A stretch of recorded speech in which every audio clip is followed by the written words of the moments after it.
Hai teman-teman, gimana kabarnya? Welcome back to my channel. Aku jarang rekomendasiin barang yang ada di rumah, kecuali itu bermanfaat banget. Memudahkan aku dalam bekerja dan ngurus rumah. Terus harganya itu worth it. Tapi di video ini aku akan bahas 10 barang yang aku itu nggak nyesel belinya. Bahkan aku rekomendasiin. Tonton sampai habis ya. Halo, namaku Grace dan aku sering ngebahas tentang hidup minimalis yang berhubungan dengan masalah lingkungan. Aku upload video setiap hari Jumat, jadi jangan lupa nyalain lonceng biar nggak ketinggalan video baru setiap minggunya. Sebelum aku bahas apa aja barang-barangnya, aku mau disclaimer dulu. Kalau teman-teman tuh nggak harus beli barang yang persis sama. Bisa cari alternatif barang. Yang penting fungsinya sama. Aku juga akan menjelaskan point of view-ku kenapa barang-barang ini worth it dibeli sebagai pertimbangan. Ayo langsung bahas di poin yang pertama. Aku akan bahas dari sisi dapur dulu. Yang pertama, presto. Aku kurang betah buat masak lama-lama di dapur. Tapi aku sebisa mungkin masak di rumah, biar makanannya lebih sehat dibanding beli makanan di luar. Paling enggak aku tahu bahannya itu apa aja. Sebenarnya presto listrik ini hadiah dari ibu, katanya aku pasti butuh. Awalnya aku coba masak daging-dagingan, dan hasilnya empuk banget. Makan waktu 20 menitan buat masak. Aku tinggal masukin daging bersih dan bumbu aja. Buat bumbu biasanya aku pakai bumbu instan. Terus aku nyoba cari tahu kegunaan dari presto ini tuh apa aja. Ternyata bisa buat ngempukin daging pakai sistem presto, masak bubur, nasi, dan punya fungsi slow cook. Beberapa waktu belakangan aku lagi naksir sama rice cooker yang bisa bikin nasi pulen. Kebetulan waktu itu rice cooker kecilku rusak. Cuma karena nggak ada tempatnya, ukurannya kebanyakan besar, makanya belum jadi-jadi beli. Akhirnya aku coba pakai yang ada dulu, si presto ini. Setelah aku coba pakai nasi biasa, maksudnya bukan yang khusus, aku ngerasa nasinya pulen banget. Aku cari tahu kok bisa beda gini ya. Ternyata keduanya punya kesamaan, pakai sistem tekanan tinggi. Makanya nasinya bisa pulen tapi nggak lengket. Aku ngerasa senang karena bisa punya barang multifungsi dan berefek nggak makan tempat. Buat presto itu sendiri sebenarnya ada yang listrik dan manual di atas kompor. Cuma karena aku nggak pernah pakai versi kompor, aku tuh kurang tahu bedanya. Kalau teman-teman tahu bedanya apa, boleh komen di bawah ya. Yang kedua, air fryer. Karena waktu kecil sering radang tenggorokan, aku nggak hobi makan makanan deep fry. Rasanya tenggorokan nggak enak gitu kalau sering makan makanan berminyak. Selain itu, kalau kita sering goreng di deep fry, bikin dapur lebih cepet kotor. Minyaknya nempel di mana aja, sampai ke lantai dapur. Cuma karena sekarang aku tuh nggak sendiri, udah punya suami, aku nggak bisa kan maksain makanan yang aku suka buat dikonsumsi sama suami. Akhirnya win-win solution buat aku dan suami, kita pakai air fryer. Waktu pertama kali ngerasain, ya kurang gurih kayak di deep fry. Apalagi kalau masak tempe, bentukannya itu kurang cakep. Tapi karena kebiasaan, lama-lama ya dimakan juga. Menurunkan standar demi makan makanan yang minim minyak. Buat makanan yang kita beli di luar, yang digoreng, kita angetin pakai air fryer ini. Kalau disimpan di kulkas nih sebelumnya. Dan malah lebih crispy loh. Yang bikin agak ngeri karena base-nya si makanan ada minyaknya. Minyaknya sampai keluar dari makanan itu. Dan banyak. Ini nih yang bikin makanan digoreng bisa gurih banget. Yang ketiga, piring IKEA ringan. Aku pernah cerita kalau hampir semua piring dan gelas di rumah itu hadiah. Tapi sebelum hadiah-hadiah ini datang, aku ke IKEA dan beli piring. Aku pilih piring ini awalnya tanpa mempertimbangkan banyak hal. Harganya murah, bahan bagian atas kaca dan bawah plastik. Jadi kalau dibawa ringan, tapi nggak nyimpen bau kayak piring plastik. Aku seneng buat pakai piring ini tiap hari. Jadi pilihan pertama gitu, karena ringan. Jadi kalau cuci piring juga enak. Terus aku beberapa bulan belakangan naksir sama dishwasher. Setelah aku cek-cek apa aja yang perlu disiapin sebelum beli, dan ternyata piring-piring IKEA yang aku beli itu microwave dan dishwasher safe. Selama ini tuh nggak tahu. Ternyata bagian bawahnya itu kaca juga. Cuma jenis khusus gitu, kalau nggak salah yang dilelehin. Jadi aku sangat ngerekomendasiin piring ini dari segi fungsi dan harga. Yang keempat, botol minum jumbo. Beberapa dari botol minumku juga hadiah, tapi aku beli 3 macam botol yang kepake buat setiap occasion khusus. Ukuran mini, sedang, dan jumbo 2 liter. Kalau nggak salah, sekitar tahun 2021, itu tren botol jumbo gini. Ya udah aku beli, tapi ternyata berguna. Biasanya aku fullin dan masukin botol ini di mobil biar standby. Kalau seharian pergi bisa habis buat aku berdua sama suami. Kalau habis diturunin dan dicuci. Jadinya nggak harus tiap hari dicuci. Keuntungannya selalu ada botol minum dan isinya setiap kita naik mobil. Nggak harus stop beli di minimarket. Kita juga bisa meminimalisir penggunaan plastik botol sekali pakai. Hemat karena airnya dari galon.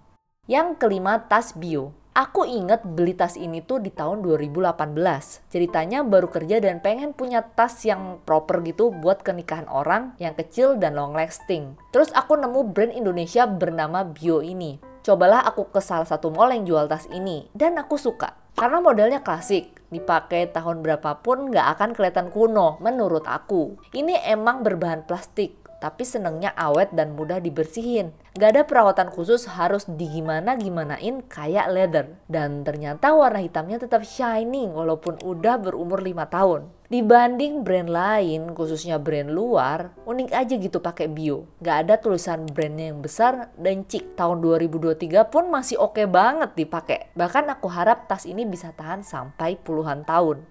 Yang keenam, tas Kanken. Aku awalnya tertarik sama tas ini karena tren. Terus aku cari-cari di internet apa sih yang menjadikan tas ini berbeda. Pas aku cek, si tas ini tuh punya sistem tali silang yang katanya bikin pundak berkurang sakitnya karena beban bisa terdistribusi dengan baik. Dengan catatan talinya dipakai secara bener ya, jangan diturun-turunin. Terus aku cek ternyata Kanken ini brand peralatan outdoor, jadinya harusnya cukup tahan banting. Kanken juga peduli sama lingkungan. Tas yang dibikin mempertimbangkan efek yang terjadi di lingkungan dari sisi limbah yang diakibatkan dan bahan yang digunakan. Itu first impression lah ya jatuhnya. Setelah aku pakai selama 6 tahun, belakangan aku emang nggak pakai ransel tiap hari. Tapi setiap aku pakai, aku ngerasa tas ini bisa memenuhi kebutuhanku. Tasnya ringan, jadi kalau bawa barang berat nggak nambah-nambahin berat lagi. Bahannya awet, karena yang kupilih bahan yang semi katun, yang jenis nomor 2 dan warnanya gelap, jadi nggak gampang kotor. Terus di bagian sisi-sisinya ada space buat naro botol minum dan payung. Jadi kalau botol minum ini nggak akan numpah-numpahin barang yang ada di dalamnya, ada space khusus, dan kalau payung bisa langsung diambil kalau dibutuhin. Nggak harus buka-buka resletingnya lagi. Yang ketujuh, baju Mashiro. Karena sekarang paham dampak dari fast fashion, jadinya aku berusaha pakai baju yang aku punya selama mungkin. Aku pernah bahas tentang fast fashion ini di videoku yang ini ya. Kebanyakan baju dari brand fast fashion menggunakan bahan polyester yang sangat nggak cocok buat dipakai di negara tropis kayak di Indonesia. Basic dari bahan polyester itu plastik, jadinya anggap aja kita pakai baju material plastik sehari-hari. Pasti nggak bagus buat kulit karena nggak bisa nyerap keringat dan jelek-jeleknya bisa bikin iritasi. Jadi aku cari bahan yang bisa menyerap keringat dan bisa dipakai jangka panjang karena desainnya timeless. Terus nemulah aku brand Mashiro ini. Aku suka sama bahan dan desainnya, gak gampang kusut, halus, dan bisa menyerap keringat. Buat desain dia timeless sih, karena ya emang tipe bajunya basic gitu. Setelah aku cari tahu, dia ternyata juga penganut sistem slow fashion. Makanya dari segi desain dia tuh jarang update. Kebanyakan yang diupdate cuman warna, karena dia kebanyakan cuman punya warna hitam dan putih. Yang kedelapan, memori yang besar di HP. Sebelumnya aku pakai HP dengan kapasitas memori 64 GB. Ceritanya biar hemat, karena kan harganya lebih murah. Tapi setelah pakai ternyata malah mempersulit diri. Bukan karena fileku yang terlalu banyak, tapi banyak aplikasi yang butuh space besar. Menurutku 128 GB cukup lah, nggak kebanyakan, nggak kekurangan. Dengan catatan emang sering mindahin isi HP ke hard disk atau penyimpanan lainnya. Terus sering hapus data yang ada di aplikasi yang kita punya, macam foto-foto kiriman teman kita. Yang kesembilan, pulpen colorful. Aku sering nulis buat mengeluarkan ide-ide yang aku punya. Zaman kuliah kalau belajar sesuatu paling gampang diingat kalau materinya ditulis. Waktu tulis catatan paling nyaman kalau catatannya warna-warni, lihatnya bagus gitu. Informasi bisa tersampaikan dengan baik juga. Temenku ada yang nulis pakai spidol warna-warni. Catatannya rapi dan cantik. Pas aku coba, ternyata tuh aku kurang suka karena ngerasa capek aja gitu bolak-balik ganti warna. Akhirnya aku coba cari pulpen yang bisa punya beberapa warna sekaligus. Dan aku ngerasa ini best buy banget kalau teman-teman juga setipe sama aku. Harusnya ada banyak pulpen nih yang tipe kayak gini. Tapi waktu aku beli kebetulan nemu yang merek ini. Yang ke-10, brush eyeshadow. Aku tipe orang yang kalau make up wajib pakai eyeshadow karena mataku tuh sipit atau lebih tepatnya monolit, jadi nggak punya lipatan mata. Orang-orang tuh sering nyebut ekspresiku kayak orang ngantuk. Karena make up bikin muka kelihatan lebih fresh, aku hampir selalu pakai eyeshadow yang bikin mata kelihatan lebih cerah dan lebar. Selama ini aku pakai brush eyeshadow yang asal, yang gratisan dari beli eyeshadow yang aku punya, biar gampang juga dibawa-bawa. Ternyata setelah aku pakai yang real nih, beli sendiri, hasilnya beda, jauh lebih bagus dan gampang aplikasiinnya. Aku punya 2 brush buat eyeshadow karena emang tipe make upanku tuh cenderung sama terus. Jadi kalau beli sesuatu balik lagi sesuaikan dengan kebutuhan teman-teman ya. Jadi itu semua adalah 10 barang yang aku rekomendasiin. Kalau kamu ngerasa videoku bermanfaat, jangan lupa kamu klik like button dan share video ini ke teman-teman kamu. Thank you for watching. See you on my next videos.